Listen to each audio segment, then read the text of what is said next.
오늘 우리가 나눌 하나님의 말씀은 마태복음 5장 38절부터 42절 말씀까지입니다. 또 눈은 눈으로 이는 이로 갚으라 하였다는 것을 너희가 들었으나 나는 너희에게 이르노니 악한 자를 대적하지 말라. 누구든지 내 오른편 뺨을 치거든 왼편도 돌려대며 또 너를 고발하여 속옷을 가지고자 하는 자에게 겉옷까지도 가지게 하며 또 누구든지 너로 억지로 오리를 가게 하거든 그 사람과 십리를 동행하고 내게 구하는 자에게 주며 내게 꾸고자 하는 자에게 거절하지 말라. 아멘. 오늘의 말씀의 제목은 예수님께서 하신 이렇게 사랑하라 하시는 말씀입니다. 사람이 살아간다라는 것을 성경을 가만히 보면 정의하여서 사랑하는 것이라고 정의하고 있습니다. 하나님께서 인간을 흙으로 지으시고 그 코에 생기를 불어넣으셨습니다. 그러자 인간이 생명체가 되었습니다. 생명이 된 인간이 제일 먼저 시작한 것은 나를 지으신 하나님을 사랑하는 일이었습니다. 그리고 아담에게 하와를 지어 아내로 주신 다음에는 서로 사랑하는 일을 감당하게 하셨습니다. 그리고 하나님이 지으신 모든 피조물들을 돌보며 사랑하는 사명을 맡기어 주셨습니다. 그러나 인류가 타락하고 죄를 범한 다음에 제일 먼저 일어난 것은 형제를 미워하여 죽이게 하였고 또 하나님을 사랑하는 마음보다는 하나님을 향하여 두려워하는 마음이 커서 스스로 숨으려고 하게 되었고, 아내와 남편의 관계에 있어서는 책임 전가와 미움과 원망으로 가득하게 되었으며, 하나님의 모든 피조물들과의 관계에 있어서는 서로 돌보며 사랑하고 유익을 얻는 관계가 아니라 가시와 엉겅퀴를 내므로 땀을 흘리고 수고해야만 비로소 일용할 양식을 먹을 수 있는 관계가 된 것입니다. 어떤 부부가 한 교회 신앙생활을 잘 하고 있었는데 어느 날 아내가 예배에 참석하지 못하게 되었습니다. 남편만 교회 갔다 와서 아내가 남편에게 물었습니다. 여보, 오늘 목사님께서 무슨 설교를 하셨어요? 남편은 아무런 대답도 안 하고 아내를 꼭 안아주었습니다. 다음날 아내가 너무 고마워서 목사님을 찾아와 물었습니다. 목사님, 우리 남편이 은혜를 많이 받은 것 같아요. 어저께 말씀이 참 좋은 것 같습니다. 목사님, 설교 제목이 뭐였습니까? 아내를 사랑하라 그거였지요? 그랬더니 아닌데요, 원수를 사랑하라, 그 설교를 했다는 것이죠. 이렇게 해서라도 은혜를 받으면 얼마나 좋겠습니까? 여러분, 고달픈 생애를 살아가는 사람들, 또 지난주 금요일에도 우리 선교사님이 와서 보고하는데, 이 사랑에 대한 고달픔을 가지고 있는, 이 사랑에 대해서 굶주려 있는 사람들의 특징이 뭐냐면 살아가는 인생이 고달프고 힘듭니다. 사랑을 베풀면 꼭 내 것을 손해보는 것 같은, 잃어버릴 것 같은 느낌을 갖지만, 하나님이 우리를 지으신 모습을 생각해 보면 우리가 사랑하는 삶이 되어야만 참된 기쁨과 만족을 누리게 될 수 있습니다. 성경이 말씀하는 인간의 율법의 대강령에 인간이 해야 될 일 첫 번째가 뭐냐면, 마음을 다하고 목숨을 다하고 뜻을 다하고 의를 다하여 내 하나님 여호와를 사랑하고 또 내 이웃을 내 몸과 같이 사랑하라. 사랑하는 일이요, 성경 말씀의 전부입니다. 시카고에 험볼트 파크라는 곳이 있는데, 그곳은 보통 사람들이 그냥 들어갈 수 없을 만큼 폭력과 사건과 사고와 무시무시한 일들이 많이 일어나는 곳입니다. 이 지역에서 의료 봉사를 담당하고 있는 분의 이야기입니다. 사람이 어떻게 짐승처럼 변하는 이유를 아는가? 처음에는 사소한 오해로부터 시작하지. 누군가가 감정이 상해서 좀 비꼬는 말을 하면 그 말을 듣고서 그에 상응하는 대가로 험한 말을 주고받게 되고, 그 다음에는 자존심과 명예를 상했다고 생각하고 곧바로 주먹이나 몽둥이나 칼과 총을 사용해서 피를 흐르게 하고 살을 찢게 하고 목숨을 잃기까지 한다는 것입니다. 이 일은 바로 강팍한 마음을 가진 인간들의 인류의 역사라는 거죠. 험볼트 파크에만 일어나는 일이 아니라 우리가 서로 이 땅을 살아가면서 역사를 이루었던 이 전쟁의 역사를 보면 다 마음 상하고, 점잖은 사람들은 양복에 피 안 묻히고 보복하기 위해서 법정인 고소를 통해서 상대방에게 타격을 가할 뿐이고, 못 배운 사람들은 주먹으로 해결하려고 하고, 인류가 평화로우려면 딱 한 가지 방법밖에 없다는 거예요.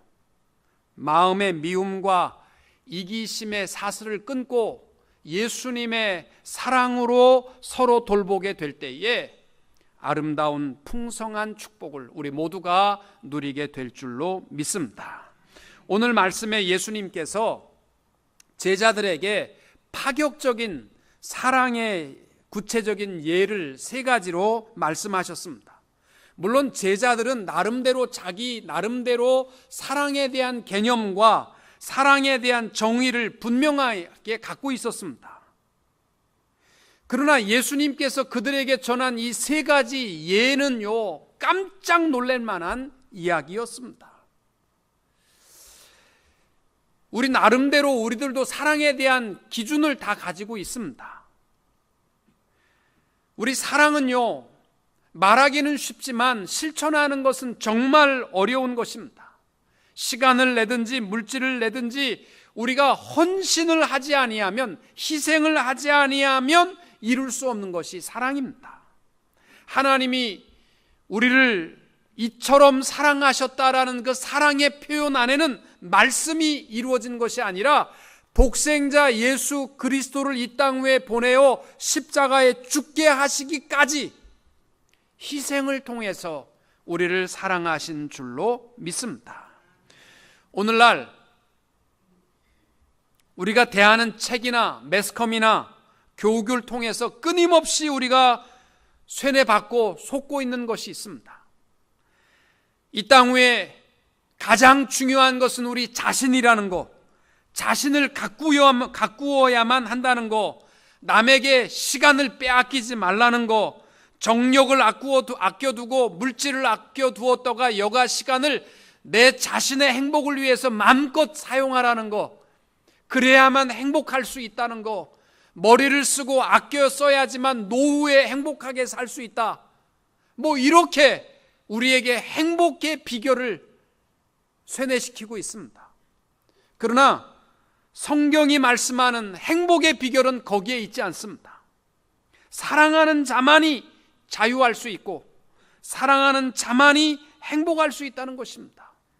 세상의 교과서는 머리를 써야 행복할 수 있고 부자가 될 수 있다면, 성경이 말씀하는 비결은 사랑하는 자만이 참된 부자가 될 수 있다라는 것입니다. 오늘 우리가 너무나 잘 아는 말씀이지만 내가 가지고 있는 사랑의 개념을 내려놓으시고 주님께서 말씀하는 이렇게 사랑하라 하시는 말씀의 기준으로 다시 한번 헌신하게 되시기를 주님의 이름으로 축원합니다. 예수님께서 제일 먼저 들었던 예는 오른뺨을 때리거든 왼뺨까지 허락하라, 그러한 사랑을 하라는 것입니다. 그 당시에 제자들이 가지고 있었던 통상적 법의 개념은 보상법입니다. 눈은 눈으로, 이는 이로 갚으라, 출애굽기 21장부터 24장까지의 말씀입니다. 이것은 고대 최초의 법이라는 함무라비 법에도 나와 있는 보상법입니다. 오늘날도 유대인들과 지금 이스라엘 사람과 아랍 사람들이요, 서로가 이 이는 이로 눈은 눈으로 이 법을 적용하면서 마치 우리가 당하고 갚지 못하면 신앙적으로도 내가 편하지 못할 만큼 그들은 철저히 이는 이로 갚고 지키고 있습니다. 그 당시에 바리새인들도 가르칠 때 실수로라도 상대방의 눈을 상하게 했으면 상하게 한 사람의 눈을 상하게 해야 한다라고 가르칩니다. 그러나 여러분, 구약 성경에서 모세를 통하여 주신 율법이 상처는 상처로 갚고 구타는 구타로 갚고 생명은 생명으로 갚도록 명령하셨다가 신약 성경에서는 이 법을 폐하고 무조건 사랑하라, 그렇게 일관성 없는 하나님의 법이 아닙니다. 구약 성경에 나와 있는 보상법은요, 철저하게 사랑을 근거해서 말씀하는 것이고 그 이상 보복하지 않게 하기 위한 법이었습니다. 한계성을 걷는 거예요. 그래서 레위기 19장 17절 이하에 보면은 너는 내 형제를 마음으로 미워하지 말며 내 이웃을 반드시 견책하라. 그러면 내가 그에 대하여 죄를 담당하지 아니하리라. 원수를 갚지 말며 동포를 원망하지 말며 내 이웃 사랑하기를 내 자신과 같이 사랑하라. 나는 여호와이니라. 이는 이로 갚을 때에도 반드시 기억해야 할 것이 사랑하는 마음에 근거해서 그가 나에게 피해를 입힌 이상으로 괴롭게 하지 말라는 거예요. 신명기 32장 35절에는 이렇게 말씀합니다. 그들이 실족할 때에 내가 보복하리라. 그들의 환난 날이 가까우니 그들에게 닥칠 그 일이 속히 오리로다. 원수 갚는 일은 네가 하지 말라는 거예요. 하나님이 하신다는 겁니다. 로마서 12장 19절 내 사랑하는 자들아 너희가 친히 원수를 갚지 말고 하나님의 진노하심에 맡기라. 기록되었으되 원수 갚는 것이 내게 있으니 내가 갚으리라고 주께서 말씀하시니라. 아멘. 잠언 25장 21절에 보면 지혜로운 인생에 대해서 내 원수가 배고파하거든 음식을 먹이고 목말라 하거든 물을 마시게 하라. 그리하는 것은 핀 숯을 그의 머리에 놓는 것과 일반이요 여호와께서 내게 갚아 주시리라. 아멘. 이 근본적인 정신을 주님이 설명하시면서 내 오른 뺨을 때리거든 왼편 뺨을 허락하라는 것입니다. 여러분, 뺨을 맞는다는 것은 우리 인간이 겪는 최고의 모욕적인 행위입니다. 몸을 때리는 것도 모욕이지만 그 얼굴을 때린다는 것은요, 그 사람의 명예에 대한 공격이고요, 또한 그 모욕적인 행위였습니다. 그 당시에도요, 노예를 때릴 때 주인이 손으로 뺨을 치는 것은 없었습니다. 노예가 잘못을 범했을 때에도요, 꼭 채찍으로 등허리를 때리게 했지 뺨을 치게 하지 않았어요. 모욕적인 행위는 갖지 못하도록 했던 것입니다. 그러나 예수님께서 십자가를 지시고 골고다를 가실 때에 군중들은 예수님을 향하여 손을 뻗어 뺨을 때렸습니다. 누가 때렸게? 주님 앞에 그렇게 물었던 거예요. 예수님의 뺨을 친 것에 대해서 주님이 대답하신 것은 아버지여 저들의 죄를 용서하여 주소서. 저들이 하는 일을 알지 못하니이다. 이렇게 주님은 왼편 뺨을 대셨습니다. 스데반 집사님도 돌에 맞아 죽을 때에 그들을 정죄하며 돌을 던지는 자들에게 주여 이 죄를 저들에게 돌리지 마옵소서. 이렇게 왼편 뺨을 댔던 것입니다. 오른편 뺨을 맞은 것으로 끝난 것이 아니라 왼편 뺨을 이렇게 돌려댈 때에 스데반을 죽이는 데 앞장섰던 청년 사울이 하나님 앞에 꼬꾸라지고 말았습니다.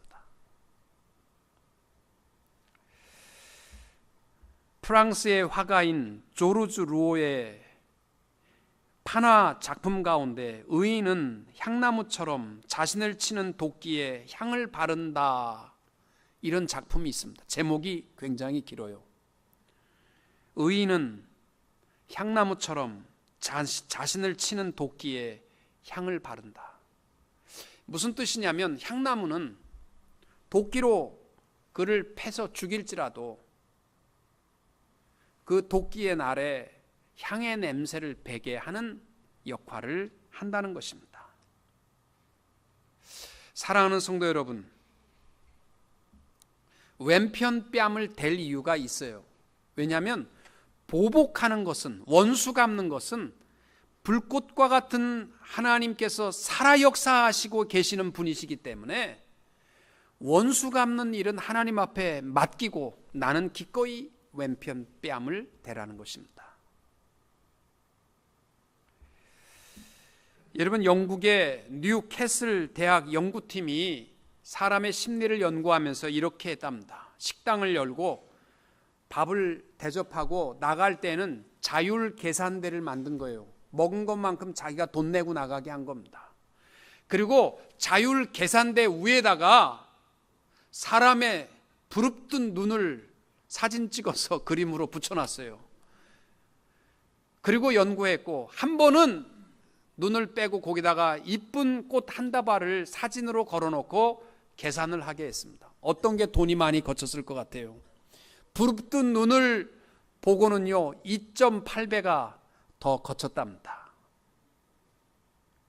이 그림일지라도요 부릅뜬 사람의 눈을 보고 밥 먹고 그냥 나갈 수 있는 이 용감무쌍한 사람들이 별로 없다는 거죠.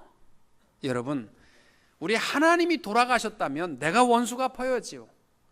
근데 우리 하나님은 더 완벽하게, 더 완전하게 우리를 보호하시고 또 원수 갚는 일은 내게 있다라고 말씀하시니까 하나님 앞에 다 맡기고 기꺼이 우리는 왼편 뺨을 댈 수 있는 성도님들이 될 수 있기를 축복합니다. 두 번째로 예수님께서 예로 들으신 것은 뭐냐면 40절에 또 너를 고발하여 속옷을 가지고자 하는 자에게 겉옷까지도 가지게 하라. 우리의 상식적 개념으로는 겉옷을 달라고 하면 속옷까지 주라, 그러면 이해가 되는데 속옷을 달라고 누가 합니까? 그러면 겉옷까지 주라. 그 당시에 중동 지방의 의복에 관하여 이해를 좀 하셔야 이 말씀을 깨달을 수 있습니다. 사람들은 그 당시에도요 직조 옷이라는 것이 굉장히 비쌌어요. 요즘 우리들이요 오늘도 교회 나올 때 뭐 입고 나올까 이거 고민하신 분들은요 부자예요. 옛날에는 옷이 그렇게 많지 않았습니다.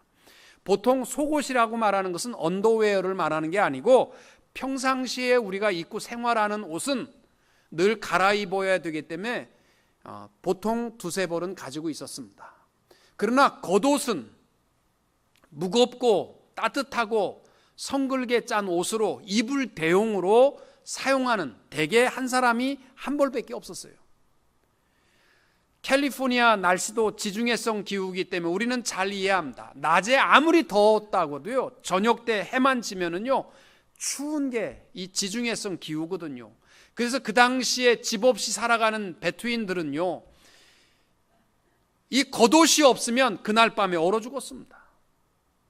그래서 이 겉옷이라는 것이 인간의 생명을 보존하는 가장 기본적인 따뜻하게 잘 수 있는 권한이었기 때문에 겉옷을 누구도 담보로 잡을 수가 없었어요. 옷이 귀한 거니까 누구에게 물건을 빌리면 그 물건을 갚기까지 옷을 담보로 많이 잡았어요. 속옷은 두 벌이 있기 때문에, 세 벌이 있기 때문에 한 벌을 담보로 맡길 수 있지만 겉옷을 맡기게 되면 그날 저녁에 얼어 죽으니까 법적으로 해가 지기 전까지 겉옷은 돌려줘야만 했습니다. 그런데 주님이 말씀하는 건 그거예요. 법적인 의무로는 겉옷을 당연히 내가 찾아올 권한이 있습니다. 그러나 나를 믿지 못하고 법적으로 속옷을 맞고자 하는 자에게 내 속옷만 맞지 마십시오. 오늘 저녁은 아무리 추워도 내가 견딜 수 있습니다. 내 겉옷을 맡으십시오. 걱정하지 마세요. 라고 겉옷까지 맡길 수 있는 자들이 되라는 것입니다. 법적인 의무만 지키려고 하지 말고 법을 떠나 사랑의 법을 우선적으로 지킬 것을 말씀하는 것입니다. 여러분, 예수 믿는 사람들이요, 저는 되도록이면 법정에 안 가셨으면 좋겠습니다. 저도 미국에 살다 보니까 법정에 증인으로 몇 번 나갔었습니다. 법대로 합시다. 우리 그런 거 좀 말하지 않았으면 좋겠어요. 교회 안에서는요. 또 고소할 테면 해봐. 그거는 우리 그리스도인의 대화가 아닙니다. 우리는 법의 테두리를 넘어선 사랑을 명령받은 사람들입니다. 이 BJR족, BJR이 뭔지 아시죠? 베제라족들. 그냥 해보려면 해봐라. 이러한 BJR족들이 되지 마시고 법의 한계를 넘어선 사랑을 이루며 살아갈 수 있게 되시기를 축복합니다. 세 번째로 예수님께서 예를 든 것은 41절과 42절입니다. 또 누구든지 너로 억지로 오리를 가게 하거든 그 사람과 심리를 동행하고 내게 구하는 자에게 주며 내게 꾸고자 하는 자에게 거절하지 말라. 그 당시에 이 예화는요, 유대인들이 극도로 싫어하는 이야기입니다. 그들의 관례에 그들이 싫어했던 것 중에 하나가 뭐냐면 강제 동원권이었습니다. 로마가 나라를 점령하면서부터 모든 속국에 있는 백성들에게 너 일로 와, 이 짐 짊어져 따라와, 그러면은 무조건 순종해야만 했습니다. 이게 강제 동원권이라는 거예요. 일을 하든지 밥을 먹든지 잠을 자든지 이리 와, 짊어져 가. 그러면 로마 군인들의 명령에 꼼짝없이 순종하지 않으면 즉결 처분받았습니다. 그런데 로마 군인들이 그 무거운 짐을 짊어지고 수십 킬로씩 가고 돌아올 길도 없는데 그런 명령을 듣는 것이요, 죽기보다 싫었어요. 그래서 로마에 대해서 불평이 많아지게 되자 로마 법에서 세운 것 중에 하나가 뭐냐면 강제 동원권을 순종하는 것은 맞다. 그러나 오리까지만, 2km까지만 순종하고 더 이상 요구하지 마라. 2km 가게 되면 나 여기까지 사명 다 했으니까 돌아가겠습니다. 그래도 그를 죽일 수가 없었습니다. 그 이야기입니다. 유대인들이 그렇게 싫어하는 2km. 그러나 2km를 너희가 동원을 당해서 가게 되거들랑 거기서 끝나지 말고 무엇을 더 도와드릴까요? 내 마음에 예수님이 살아계신 후에 내가 하는 모든 일이 즐거워졌습니다.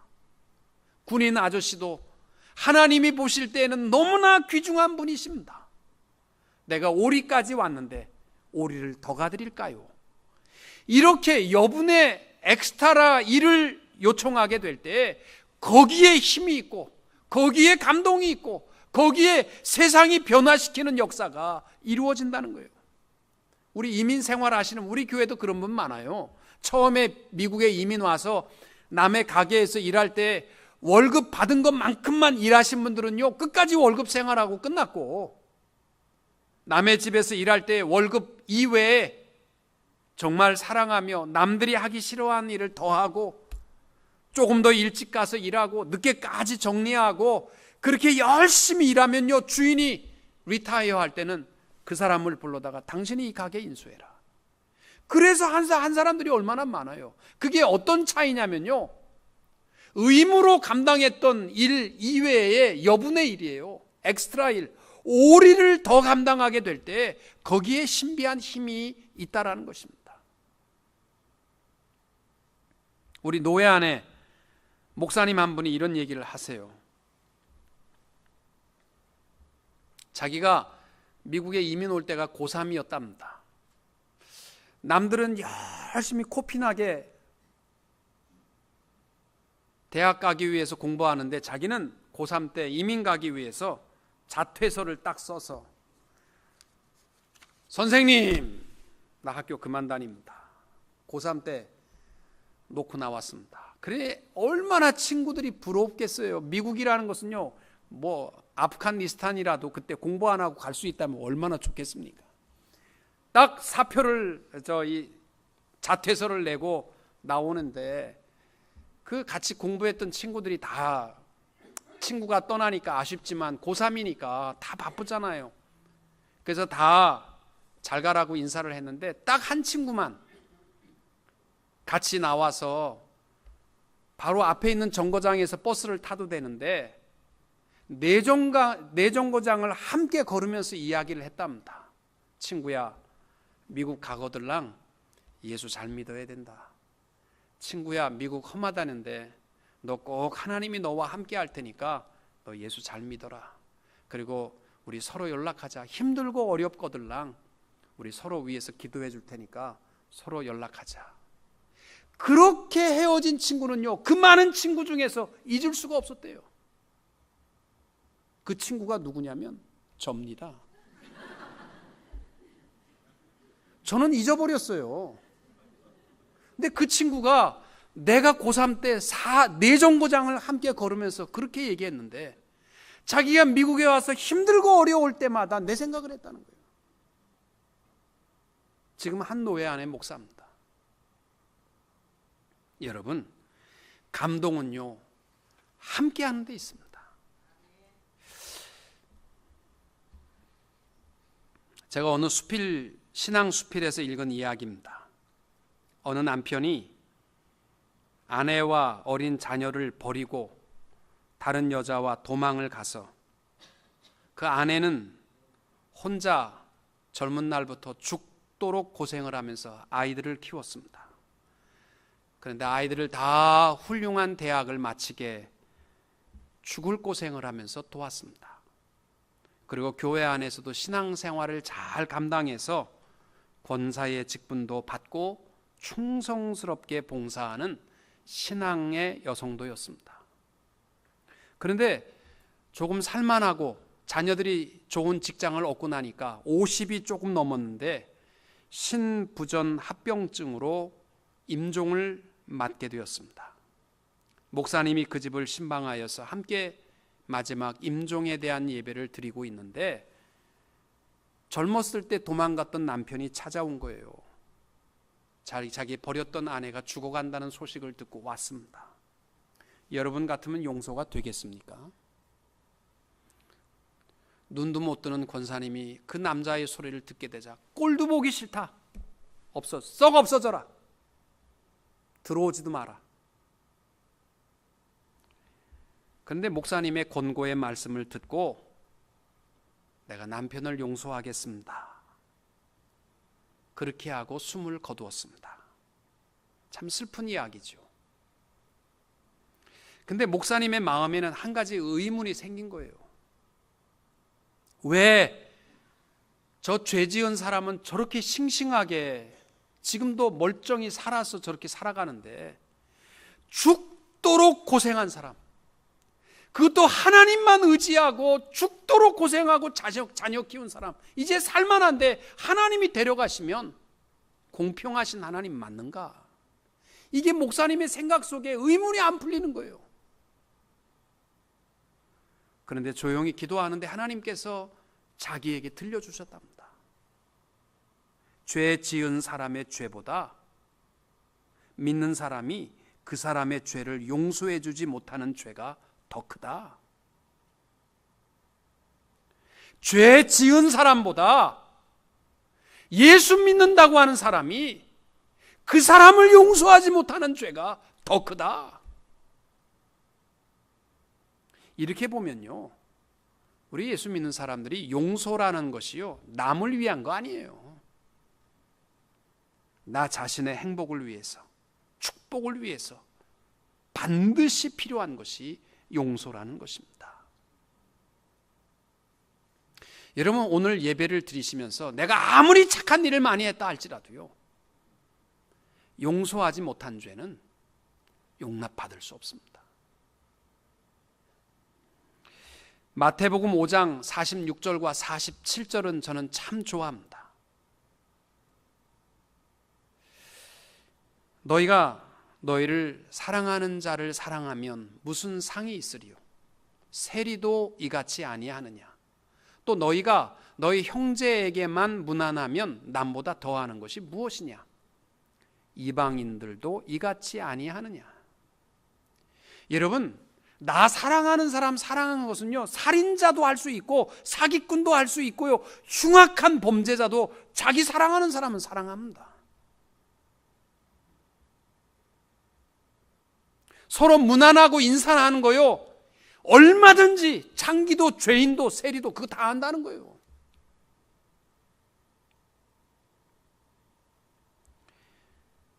우리 오늘 내가 가지고 있는 사랑의 개념을 좀 깨뜨립시다.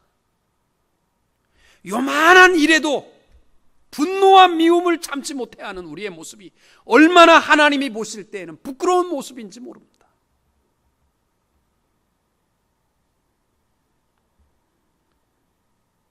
예수님께서 우리에게 사랑의 기준을 다시 세워주십니다. 오른뺨을 때리는 자에게 살아계신 하나님 앞에 다 맡기고 왼뺨을 대라는 것이고, 속옷을 원하는 자에게 겉옷까지 내어주고, 오리를 동행하기를 원하는 자에게 심리를 기꺼이 감당하는, 그래서 나를 사랑하는 자만 사랑하는 자가 되지 마시고 나를 미워하는 자까지도 하나님 앞에 맡기고 사랑하며 살아가는 성도님들이 되시기를 주님의 이름으로 축원합니다.